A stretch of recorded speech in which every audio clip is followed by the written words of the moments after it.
What's up, Borderland, what's up? Hey, we got a special edition here. We got FSEN Daily, and we're going to kick off the Game Time 915 today. We're going to use this Thursday with these two high school games to kick off this Game Time 915 segment of the FSEN Daily and talk about some high school sports around the Borderland, folks.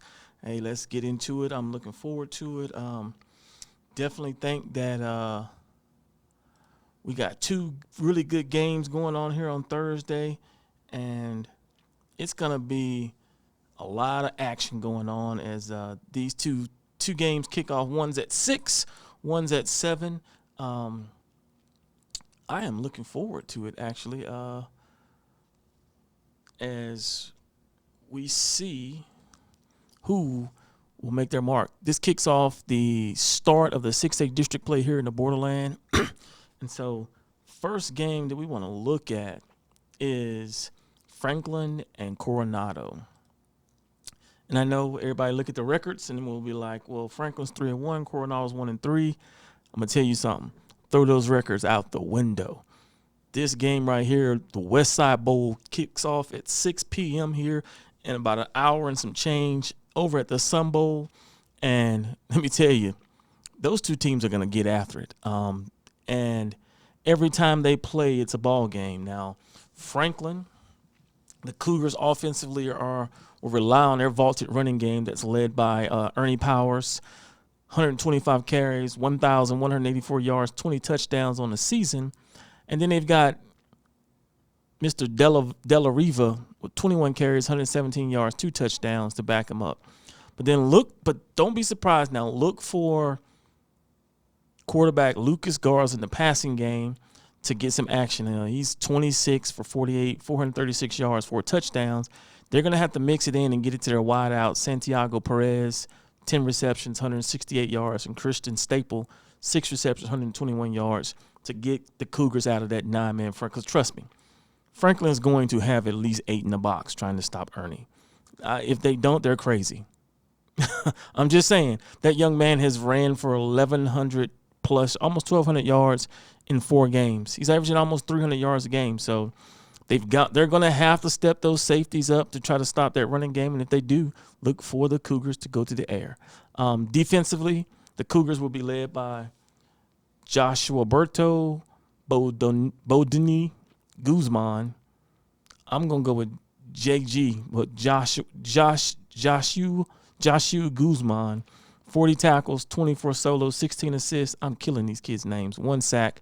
And then Dante Acosta with 29 tackles, 19 solo, 10 assists, 2 sacks. So that's the Cougar side.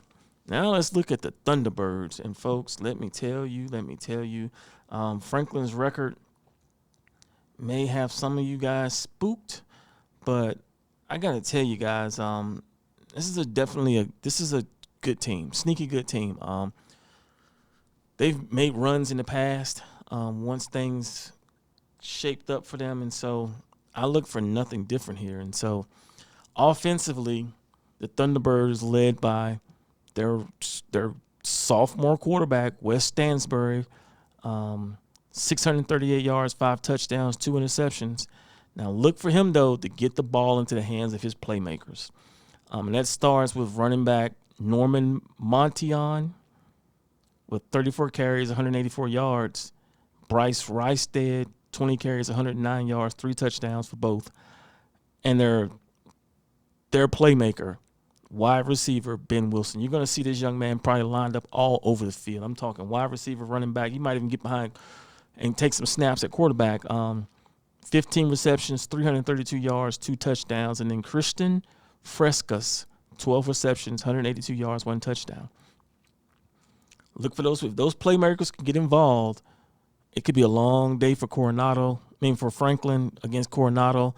But hey, that's why you play the games, folks, because, it's going to really be a slugfest and a battle there. And these are the only games going on here in the Borderland today. And so I think one game may be streamed live. They both may be streamed live. But, hey, if you can get to the Sun Bowl, watch it on the West Side Bowl. And then the other game will be played at Socorro at the SAC. That's Eastwood versus Socorro. Man, both teams 3-1. Some people may say, well, who has Socorro played? I will counter with this. They've been playing the same games they've been playing. They're just winning now. And that's a testament to that coaching staff and those young men there who've been in the program for the last 4 years and have wanted to change that thing around. Now, on paper, people may say that Eastwood should blow Socorro out. And it may happen. However, I'm going to caveat it with this. Socorro has some ballers down there. I think it's going to be a closer game than many people anticipate and expect. And I would not be surprised if it's a tight game at the end. All right, the Troopers are led by quarterback Kingston Jeffries. I think he's a junior, if I'm not mistaken. 35 for 95, 594 yards, 7 touchdowns, 5 interceptions. I want you to keep that 5 interceptions in mind once we start talking about the Socorro defense. But they have some big playmakers. They got their big play wide out, Jude Walker. That young man gets the ball in his hands, it can get electric. 18 receptions, 333 yards, 5 touchdowns. He's had multiple 60-yarders for touchdowns.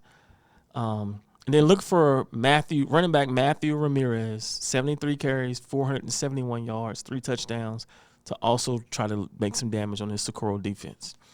Defensively, the Troopers will look at Andrew Cintron, 30 tackles. He's got 21 solo, 9 assists. And Joaquin Tagle, 20 tackles, 14 solo, 6 assists, 2 sacks to anchor their defensive efforts. Now for the Bulldogs, it's a pretty balanced team. I gotta say, they've been pretty balanced in their 3 victories. They're led by quarterback Antonio Montez. It's 44 for 69, 568 yards, 5 touchdowns, 4 interceptions. And then their running backs. Adrian Hunt is a monster. He's a problem. 91 carries, 670 yards, 9 touchdowns. Then you got Antonio Treviso, 42 carries, 320 yards for 1 touchdown. If Eastwood has a problem stopping the running game, that could be a problem. I'm telling you guys now, that could be a problem. But if they can handle that running game and not have to put 7, 8 in the box, Socorro's in trouble.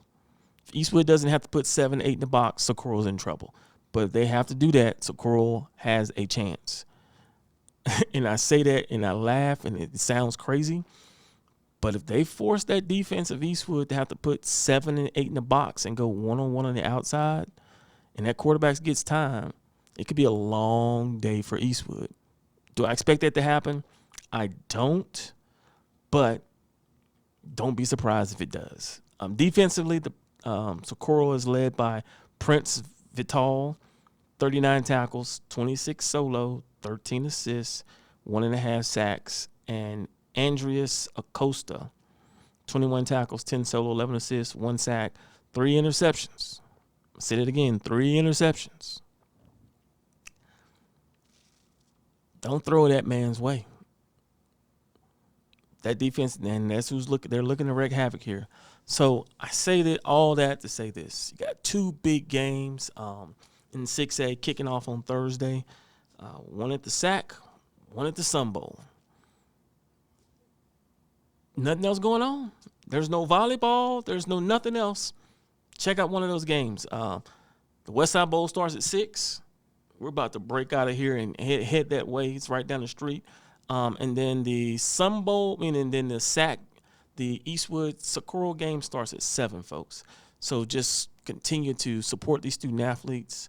If you're a business out there and you want to advertise in high school sports, check us out, 915-300-0481. Hey, this has been the Game Time 915 pregame show here from the Borderland Sports Report and FSEN Daily here at Howard Family Media Group. Enjoy. Go out and watch those games and support.